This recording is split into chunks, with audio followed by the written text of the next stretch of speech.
Pues mira, precisamente ahora me iba a meter en el bloque ese más de Claudia Sheinbaum, ¿no? De su política contra estas organizaciones. Se ve que no, por lo que comentas, mejora no ha habido en estos meses que lleva gobernando. No sé si has visto el rifirrafe que tuvo con Bukele. No, no lo he visto. Pues Sí vi que básicamente Bukele contestó algo sobre el tema de seguridad, pero contestó, más bien sí. puso un tweet, ¿no? Un mensaje en ex, no sé cómo. No, Claudia, la presidenta mexicana, pues hacía referencia, ¿no? A la estrategia de seguridad de Nayib Bukele, de básicamente de que no era democrático lo que estaba haciendo, que no es, así no es lícito acabar bueno, pues con la delincuencia y tal. Y claro, Bukele le respondió, ¿cómo es posible, no? Que el Estado mexicano, siendo un Estado tan grande y económicamente tan poderoso, no pueda manejar estas organizaciones. Y bueno, un miembro del gabinete suyo le dijo, porque están en el gobierno, porque estas organizaciones están en el gobierno. Y bueno, ahí se lió un poco, claro, Bukele dijo, pues efectivamente, claro, por eso es. Es que la realidad es esa, el crimen organizado ya está tan adentro que vuelvo lo mismo, no hay partido bueno, el que ustedes quieran, no hay partido bueno, porque en todos los partidos, pues para llegar tienes que primero entrar en el ojo del lugar, del jefe del estado donde tú quieras gobernar o del municipio donde tú quieras gobernar, porque si ellos no te aprueban y no estás bajo sus intereses o no quieres trabajar con ellos, pues ni siquiera vas a llegar al poder. Y lo vimos en estas elecciones, que han sido las elecciones más violentas en la historia de México, en la que más robos de urnas, más candidatos murieron, levantamientos a candidatos. O sea, no puedes hablar de que el gobierno no apoyó, más bien que las organizaciones no apoyaron al actual gobierno. Entonces, hermano, ¿para dónde te haces? ¿Para dónde te haces? Si al final de cuentas es cierto, el crimen organizado está tan adentro del gobierno mexicano en sus diferentes niveles que pues es prácticamente muy difícil de erradicar el crimen organizado aquí en el país. Es curioso porque en El Salvador pasaba un poco lo mismo hasta que llegó Bukele. También estas organizaciones ponían y desponían a los presidentes. Pero Claro, bueno, pero hermano, ya. aquí estamos hablando, no es de meritar, porque mi intención no es de meritar, pero no puedes comparar una pandilla con un cártel. O sea, no puedes comparar el poder que ya tenían los diferentes cárteles mexicanos y el poder que ya se tenía que querer erradicar a estas pandillas. O sea, no es el mismo punto de comparación, creo que bajo en lo que a mí respecta. Y al final de cuentas, pues vuelvo lo mismo. Están tan corrompidas que el gobierno permitió, hermano, permitió de que, a mí me lo han preguntado, ¿qué organizaciones o qué sicarios estaban más adiestrados o cuál eran más verga? Me ponen muchos comentarios, ¿no? Los que tú combatiste o los de la actualidad. Sin pensarlo dos veces digo los de la actualidad, porque cuando a mí me toca pelear contra el crimen organizado, en realidad no estaban tan organizados, estaban organizados en el sentido de como organización, pero en tema de seguridad, en tema de llevar una guerra contra el gobierno, no estaban para nada organizados ni adiestrados, hermano. Entonces, sí teníamos mucha ventaja con ellos, pero no es que el gobierno del PAN haya hecho algo. Realmente el gobierno del PAN pues veló por sus propios intereses y por los de Sinaloa. Entonces, declaró una guerra que hasta el día de hoy se sigue librando. Así que bueno, no hizo. El gobierno de Peña Nieto pues hermano, fue el gobierno en el que absolutamente hubo más impunidad. En realidad hubo muchísima impunidad en todo y a los servidores públicos, hablando en temas de seguridad, militares, policías, marina, policía federal, pues prácticamente se les dijo, pues no vamos a trabajar. Entonces se permitió que el crimen organizado obtuviera muchísimo poder, obtuviera muchísimos recursos desde material hasta de personal, hasta que creciera al punto que encontramos con el presidente Andrés Manuel López Obrador. Y ahí es donde tienen ese punto más alto que empiezan a pelear entre ellos y el presidente por no empañar una administración o que la gente dejara de creer en el partido político que con tanto trabajo les tocó, les llevó a alcanzar el poder federal.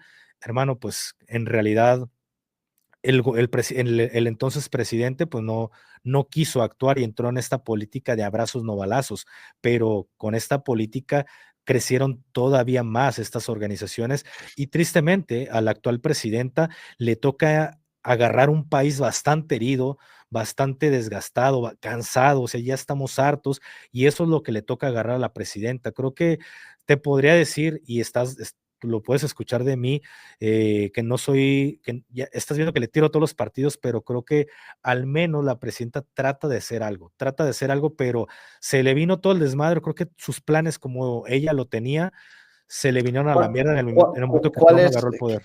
qué es lo que ella tenía pensado hacer en México? Desconozco, hermano, o sea, realmente desconozco lo que ella con su actual secretario, que es el secretario Omar García Harfuch, o sea, creo que tenían planes muy buenos para el país, pero digo, al final de cuentas, creo que una intervención como lo que está haciendo Estados Unidos, creo que arruinó lo bueno que se podía generar, pero sí se venía, creo que se venía con la intención de acabar o disminuir los índices de violencia en México y creo que esta intervención gringa ha hecho de que los planes en ese sentido se acabaran. Creo que se generó una violencia no controlada.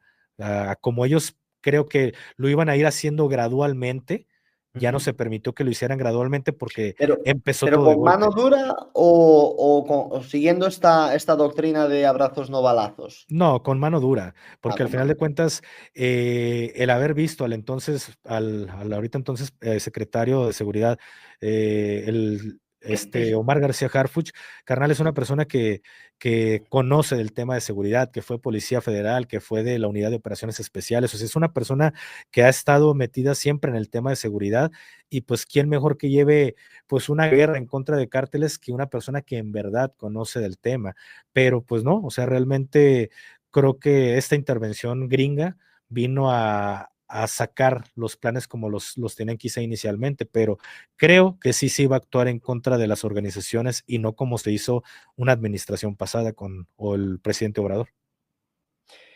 No sé si viste el tema de la reforma judicial. No estoy muy empapado en ese tema, hermano. Realmente Que, no que- estoy tan empapado. que, bueno, yo así por lo que vi, grosso modo, básicamente se va a poder votar a los jueces por voto popular. Va a ser México el primer país que pueda designar mediante voto a sus jueces. No sé esto realmente si puede tener algún impacto en la guerra contra la violencia, porque la gente podría decir, no, es que así es la gente quien elige y no estas organizaciones. Ya claro, pero no quiere decir que no se puedan corromper una vez elegidos. Pero es que la pregunta aquí sería, hermano, ¿cómo vas a elegir a alguien que tú no estás eligiendo? ¿Cómo se queda una persona que tú en realidad no estás eligiendo? Te están forzando a elegir, entonces tú ya no Ya, estás eligiendo. Es lo que pasó con Sinaloa.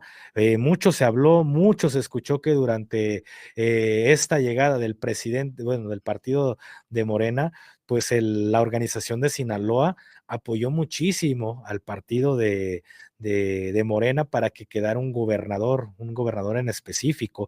Y ahora toda esa información está saliendo a la luz, pero sí se hablaba durante esta llegada de que, hermanos, se estaban robando urnas, se estaban levantando candidatos, los estaban amenazando, estaban matando, y todo era voten para Morena. Entonces, ¿qué te hace pensar ya. que no va a ocurrir lo mismo con los jueces? Estás entregándole todo el poder a un solo partido como jamás se había visto, como jamás se había visto, se lo estás entregando a un partido.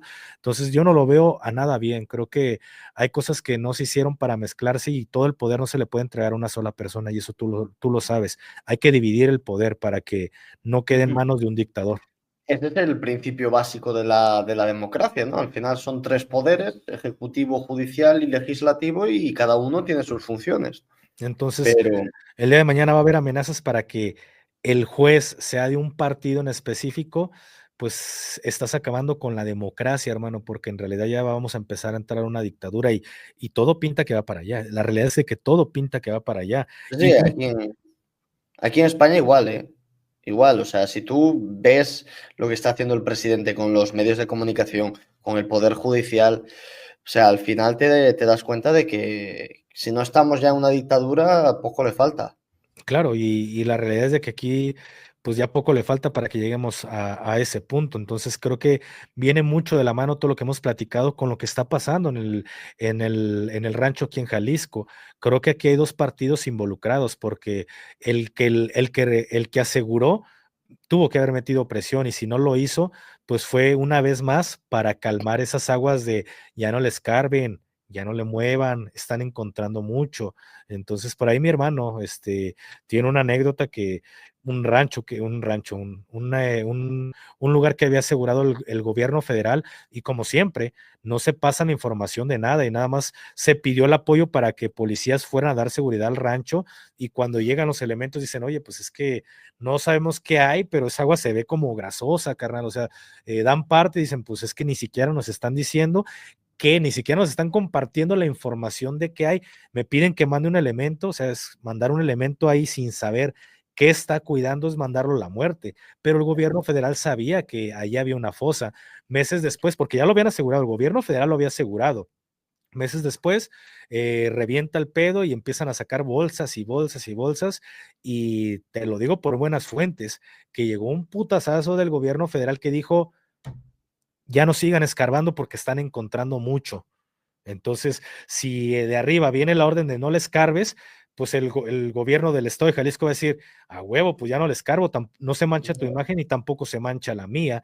Y se hacen esa especie de acuerdos donde ni tú le muevas, ni yo le muevo. Revienta el pedo, fue él. Y como yo soy el federal, fue él. Pero aquí no solo debes de señalar a una sola persona, creo que debes de señalar a dos partidos, a dos personas, pero el señalar a dos personas te estoy hablando que pues pierde poder un partido en específico, entonces a nadie le conviene hacer historia, ¿verdad? A nadie le conviene hacer historia de el primer presidente, el primer gobernador que se está entregando, pues mejor que se haga historia con el chivo expiatorio. Y creo que justamente es eso. Alfaro es un chivo expiatorio para no salir raspado los demás, en mi opinión.